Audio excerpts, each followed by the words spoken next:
Hello, and thank you so much for joining me today. I am going to be talking to the lovely Dawn Clarke, who's a childrenswear designer. She's a member of Make It British. She's been a member of Make It British for quite a while now. She's also part of our British Brand Accelerator program, and we have been helping her to pivot from making everything in-house to now outsourcing part of her production to a manufacturer.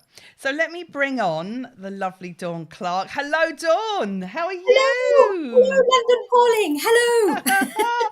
So good to see you. And I have to say as well, you very kindly stepped in at the 11th hour because the planned guest I had today, her Wi-Fi wasn't working.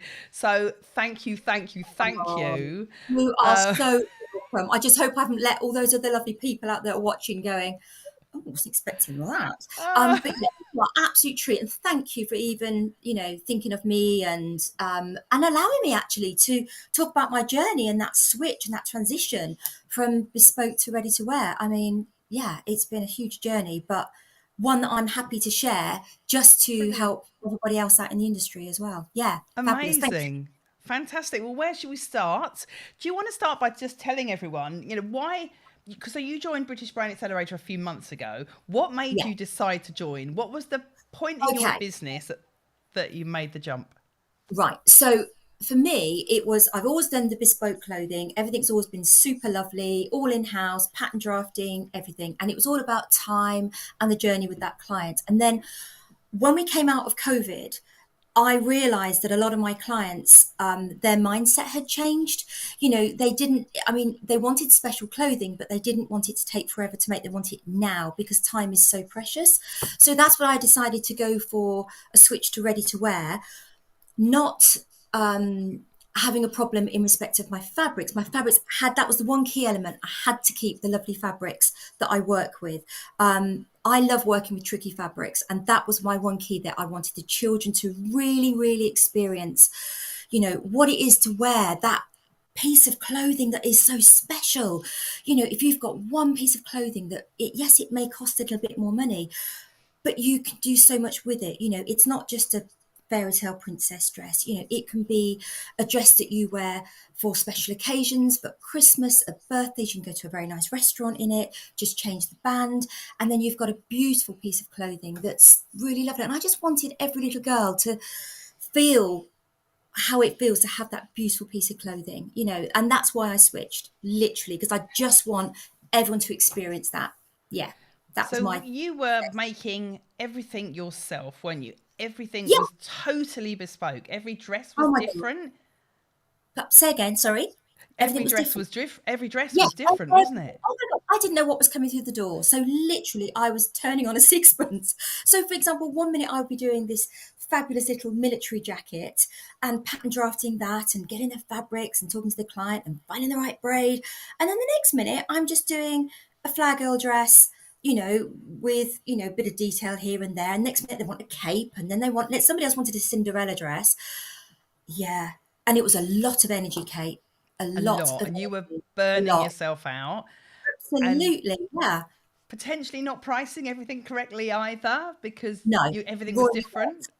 No, because everything was different. And I think the hardest part is that when you are a one man band, in effect, I mean, you're running the business, but it's all, the butt stops with you.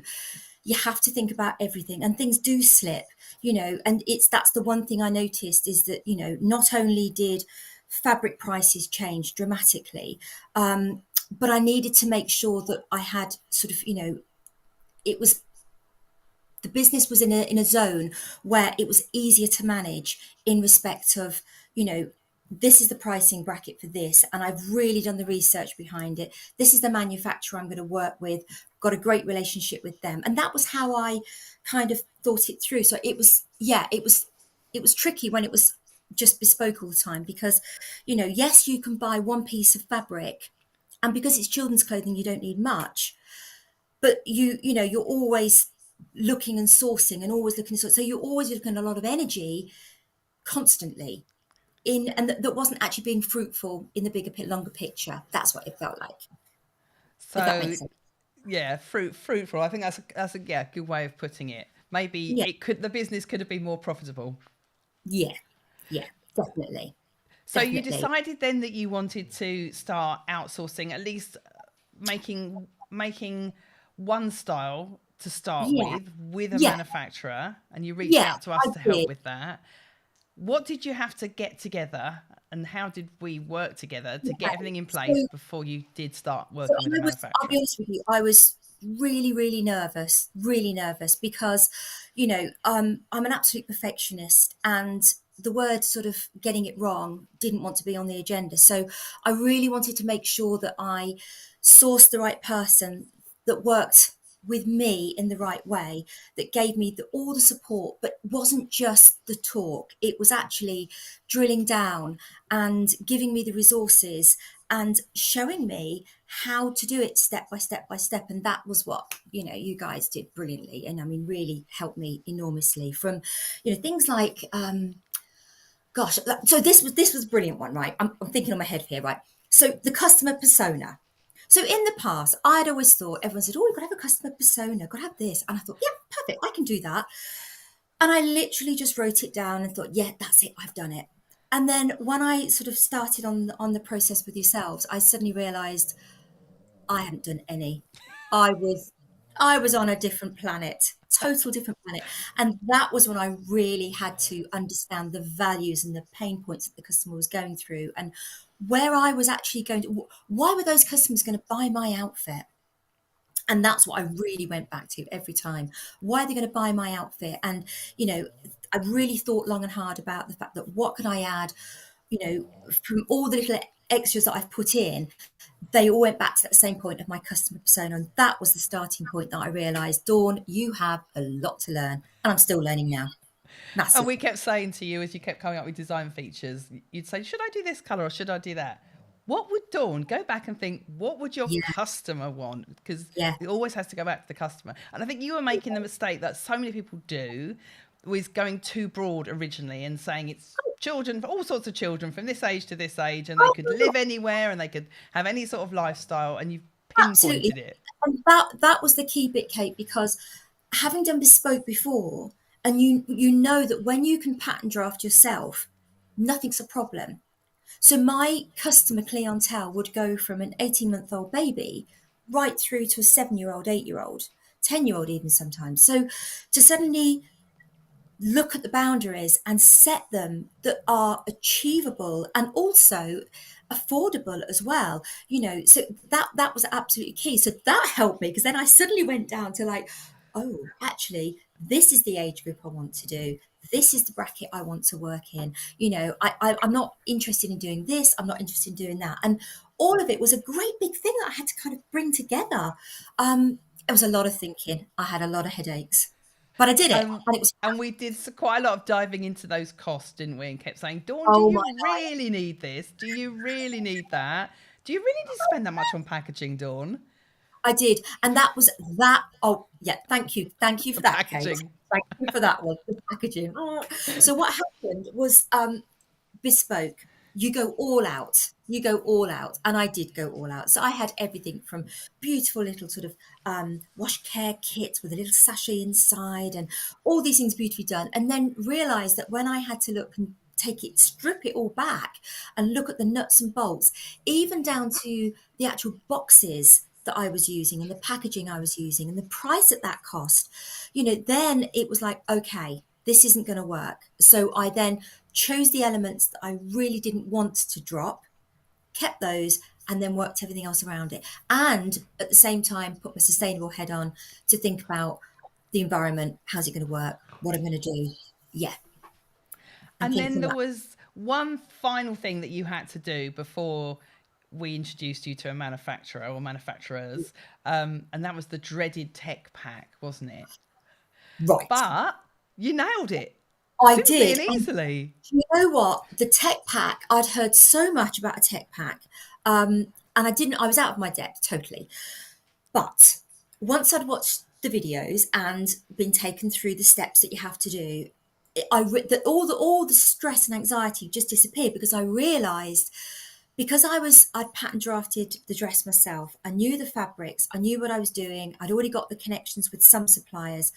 It actually all just dovetailed together. So for me, it was brilliant because I'd stepped from bespoke to ready to wear, working with a manufacturer, and wasn't scared because I had those skills already, just didn't realize that I had them. And it was really great. And then obviously, there was support with yourselves. I didn't understand a certain bit. In fact, when I got to the manufacturer and showed them the tech pack, they actually just said, we have never seen one so detailed ever. But And they that's were, the aim, though. That's yeah. the aim, And to get the tech pack so good that the first yeah, sample the manufacturer makes is totally correct, so that you only have to pay the money for one sample. yeah, that's exactly it. And then, little things they picked up on. And that was great because I've got such a lovely relationship with the manufacturer now. It's great.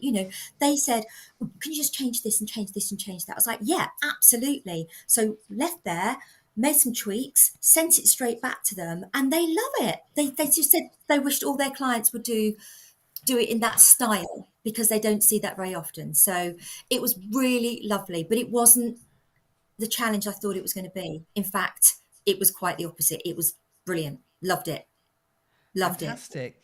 And the first time you went to meet manufacturers, had you ever been Yes. into a factory or any sort of manufacturing facility Right. before? So I've been into manufacturers before, but not in the textile industry. So I knew that I wasn't going into a swishy environment. I knew none of that was going to be out there. I knew it was going to be, very, it is a working environment and you're with machinery, etc., etc. But when I actually went into the manufacturers, I just felt at home. I did. And I couldn't help myself, but I was chatting to all the staff. And I mean, not that I can talk, of course, but I was chatting with the staff and literally just finding out what they were doing and just fascinated with their world and how it all came together. And it was great because I found out so much more by doing that and got that relationship going. So that's really put me in great stead. Yeah. And it Yeah. wasn't scary. No, not at all. Not at all. I think, once I'd gone through that threshold of, because obviously with my dresses, there are some elements of it that I've put some very special little twists and turns in. And for those, I had to get a non-disclosure, an NDA set up with the manufacturer just to protect myself and for them to be protected too. I don't want to go blabbing about what I see when I go with them. And also I didn't want them to talk to other people about the special bits and twists and turns that I was doing as well with my outfits. So that was great. Once the NDA, and they didn't have any questions, didn't have any qualms whatsoever, just, yeah, not a problem. Used to signing these, signed away, off we went. It was brilliant. Yeah, Brilliant. great. And honestly, I love it going there. I was there last Friday and I literally just rocked up. But I always take biscuits or chocolates. That's a good tip, actually. Always. It's a good. Always. Someone asked the other day, didn't they, in the British Brand Accelerator group, any tips for going to see Yeah, a manufacturer for the first time? Was it you that piped up? Yeah, take them biscuits. Get biscuits. you everywhere a Always. few biscuits. Well, you know what? The thing as well is the people who work in the factories are amazing people. They get a lot of stress. I've seen it. They get a lot of stress, a lot of pressures, a lot of demands on them. What is one box of biscuits for them when they have their tea break, just to say someone's thinking of them? It's nothing. It's nothing. And yeah, just makes me feel better as well. Yeah, So fantastic. You're a lovely customer for any manufacturer. Now, I'm sure anyone that's like watching this does know that product development is not all plain sailing, and there are sometimes hiccups, and it's not what the problem is, but more how you handle it. So come on, yeah. tell everyone maybe some of the things or a couple of the little hiccups that you Okay. handled very well, but that Thank happened you. along the way. I did get a couple of stressful nights, I'll be honest with you. So what happened was I got so, as I said before, the one big area for me was talking about my costings. And I went down a rabbit hole all about my costings and keeping it absolute to the penny, etc., etc. And that was grand. And then I'd got my fabrics. I knew what fabrics, what silks I wanted to work with.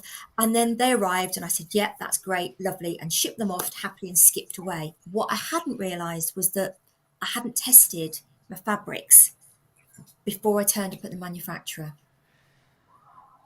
Well, And then you had, yeah. and then I get the phone call from the manufacturer saying, I can't work with these. Can't work with this. This isn't going to work, Dawn. And I was like, oh my gosh, what do I do now? So then I quickly went off. I sourced some other fabrics and said, yep, we're ready to go. I'm going with this fabric. We had to change a different element of the dress, which was great experience as well. But all the suppliers that I was using and had contacts with were great. They were offering me suggestions and ideas, and yeah, worked it through pretty quick. I think I had about a week to turn it around, You literally. did, because you'd booked the photo shoot, which is kind of what we don't recommend you do. Book the photo shoot Yeah, before yeah, you've got the samples in your hand. yeah. I royally messed up on that. That was the massive hiccup. I mean, yeah, I mean, yeah. But it If you happened. It happened, I'll be honest with you, and I am sharing warts and all on this call. I thank you, Kate. I literally, so I had a problem with the fabric. The photo shoot was 3 days away. I couldn't change the photo shoot, so I literally had to make the dresses myself through the night with about 3 hours sleep in this fabric that wasn't working. And then I've had to source now another fabric, which is a far better quality fabric in the same hammered silk, but is a better quality. And And those got are my those are the dresses we see behind you, aren't they? they are. These are the lovely little ones. Yes, I love them. And they're all beautiful. I love the silk. Honestly, that against your skin is just amazing. It's just lovely. Yeah. What little girl wouldn't love that? And they've got pockets and the little placket. And yeah, I love it. Love it. And then if they want to change them, they can do so and have it. If you want to go for a Sunday lunch with Granny, then you pop them in the dress and you change the sash or don't put the sash on at all. And then if you're going to a communion, you can have the white on its own and then keep the dress, reuse it again, got your sustainable head on, and then change the sash if you want to go off to a party and celebrate at Christmas with friends. Yeah. So They're that's what I do. stunning. And you had a really lovely idea for the placket you've done at the back, but I'm guessing you probably, because you Yeah. can't I, show I, that yet. I I'm can't show that teasing it, right yet. Dawn. You'll have I know you are, darling. I know. And I loved it. I had this idea and just decided I wanted to run with it. And I absolutely love the placket. And it just makes it extra special. So it's a one-off as well. I've got, I've just got it for my clients and it's there, ready to wear. You've got it. You're the only people who've got it. So it's lovely. So if someone wants to see when you launch these ready to wear dresses, because Yeah. they're coming out very very soon, Yes. and for those people that are watching this video or listening to this podcast in the past, they'll be able to go to your website to find it. Yes. They'll have to sign up to your newsletter, won't they, to hear They when will. you They and will. that Absolutely. and that's something else that we've been. It's not just the manufacturing side. We've also been working with you on and your marketing as well. And I Yeah. know you've I was got. totally out of my depth, royally out of my depth, royally.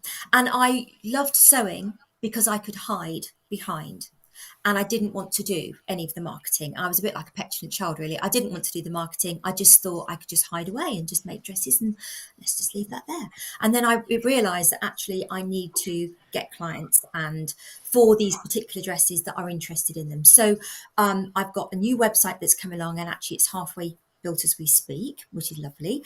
And my existing website, I'm going to have a newsletter page there that people can subscribe to, and then they'll be the first to find out what's going on, what's happening, when the launch date is, where I'm going, a little bit more sort of insights to the placket, for example, and just to see little extras about the dress. Yeah. So that's Brilliant. my next newsletter, and I'm learning, but it's been Yeah, great. brilliant. I mean, you say you're out of your depth, but it's something we see so often, always with creative people, particularly those like yourself who are making the product themselves, who love making products, and that's how they've got into a product business. But then that's all they want to do is just, if anything looks a bit too hard or a bit too difficult or they don't understand, it's like, oh, I'm going to go default back to what I do the best, which is making stuff. So you're Yeah. continuously making stuff, but you're not selling stuff. I know. And do you know what? Honestly, Kate, that I remember I was on, I think, one of our coaching calls, and I just remember you saying, Dawn, I hope you're not hiding behind that sewing machine. And I was. I literally was. And I just thought, oh, I've been named and shamed. Oh, No, God. not named and shamed at You know what I all. mean? Not in a nasty way, but it was like absolutely on the button. It was literally like somebody was in the room going, hello, Dawn, are you? It's like, yes, I am.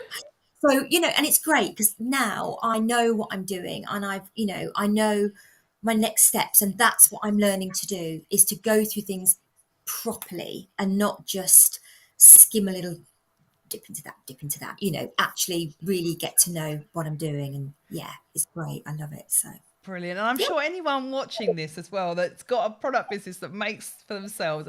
I mean, I can see we've got here Rosalind, the lovely Rosalind Whiting Oh, Leathercraft. She's here and she obviously is exactly the same. She makes all her products herself. And then Kate's here from Lola Star Childrenswear supporting you as well. She again, makes products herself. And it is, so I'm sure they can all totally empathise that the default position is always just make more stuff. absolutely. And I've watched Kate at Lola Star and followed, and certainly Rosalind as well, and looked at both of them and gone, okay, this is where I need to follow in their footsteps. They've nailed it, absolutely nailed it, and they're just out there and doing it. And I think that's the one thing I suppose I would say to anybody is, don't be afraid to reach out to other people. You need a network around you, definitely. And also, you can't do it on your own. We all think I can do this, I can do that, and you can't. So the one thing I say is, first of all, join British Brand Accelerator. But you can't do it on your own, and you need a really good network that you can. Don't be afraid to ask either. And it's taken me a long time to be not too proud to ask and say, has anyone got this problem, and how do I go about this, and how do I go about that? And also, I think as well, when something does go wrong, is to realize you're not on your own. You're not the first person it's ever happened to, and to think about, okay, how can I flip it? How can I flip this around? So, for example, when the fabric bit went wrong, I realized I needed to flip it really quickly and to find an alternative. When the fabric I'd chosen for the sample got stuck in customs, it wasn't panic. You learn to cope. You put your coping tool set to open it up, get one out. Which one am I going to use today to help me solve this problem? And that's what I do now. And literally, I just Yeah, sorted you've it been out. amazing to work with. And also, it's lovely because within the accelerator, it's a group as well as one to one. So, and everyone, I can see everyone is so supportive with each other. And Yeah, then you don't feel so silly because you realize that other people also have this imposter syndrome, thinking, oh, I'm not very good at this, or I yeah, can't do that. So, absolutely. And if you let it, if that imposter syndrome really gets stuck into you, they rule the roost. And I just knew that I wanted to just move on, and I am going to get these dresses out because I think I owe it to the children. I owe it to all the exactly. children. This is for all the children out there that want that party dress. They want that special dress.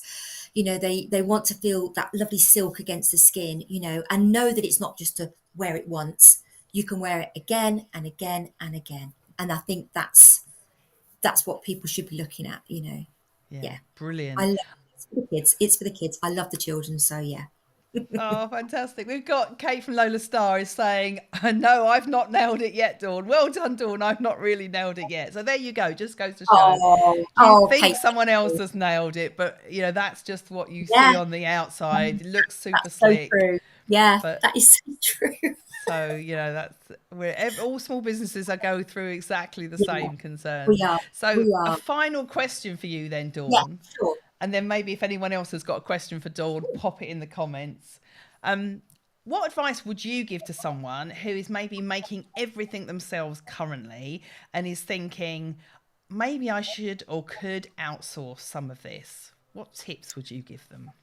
I would say think about the outfit. Think about one outfit only that you want to outsource, because you can't outsource everything. It's just not going to work. You need to choose wisely. So I would find a seamstress or find a manufacturers near you, and don't be afraid to pick up the phone and email them. And if they don't reply immediately, go back again and say, hi, I know you're really busy.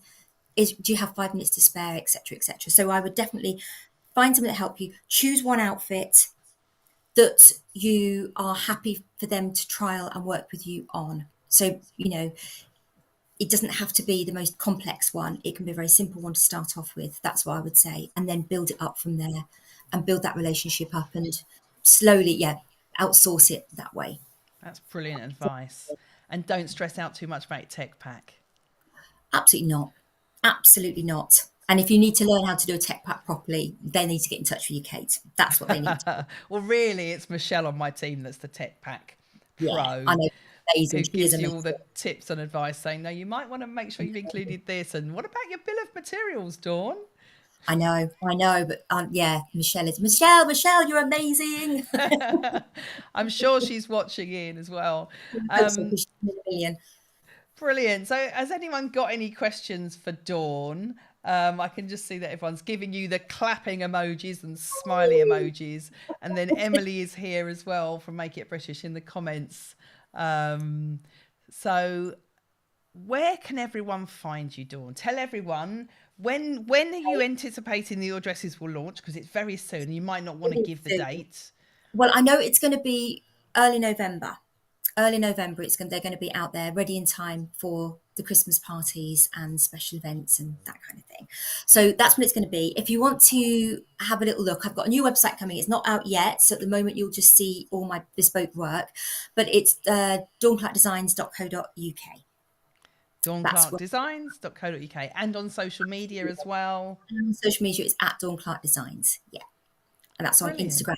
And I am, and again, like you say, we're all on the learning curve. So I'm going to be hopping onto Pinterest very, very soon and start getting handy dandy with that as well. So every day's a learning day.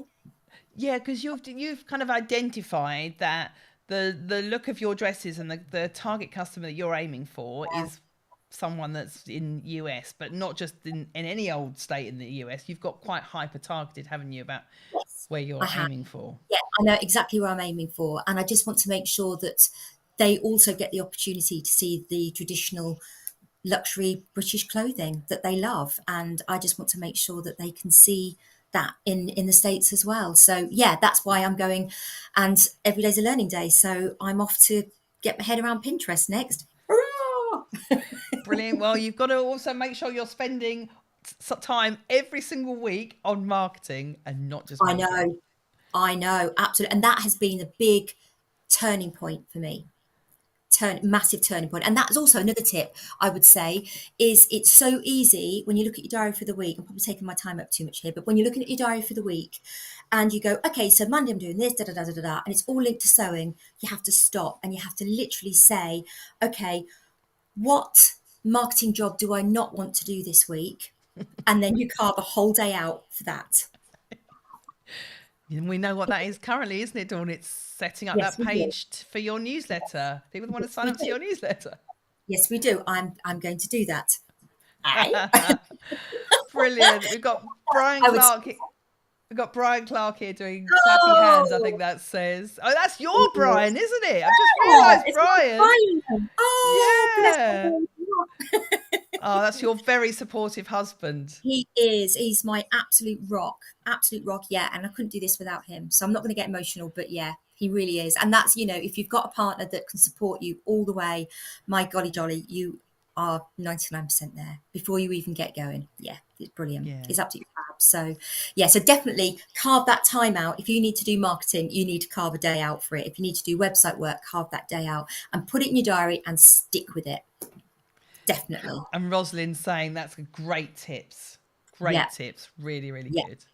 But don't even think about doing 20 minutes and then I'll go on to do it because it won't work. You start the day doing that. And then the Brucey bonus is you can get behind your sewing machine as a winner if you get that done. I love it. I love it. You're getting lots of thumbs up emojis. Oh, Dawn, you have been an amazing guest, especially as you only knew about this literally last night. Well, don't worry, it's fine. You know what? Once you've been a primary school teacher in your life, nothing phases you at all. You just go, okay, doors to manual, let's go and run. Brilliant. Oh, Dawn, you've been amazing. Thank you very much. Thank you to everyone that has tuned in live to watch this as well. Honestly, it means the world that people have just taken the time out and they carved their time out of their really busy days just to listen to me drone on for about 15 minutes. You are amazing. All the listeners, thank you from here because you've just made my day. Thank you. Mwah. Thank you. Oh, thank you, Dawn. Mwah, mwah. Thank you so much for joining me today. I'll let you go now and carry on with some marketing. I'm off to do a newsletter. Oh, Oh, brilliant. Thank Bye. you. Thank you. Bye. Bye. Bye. Bye. Bye.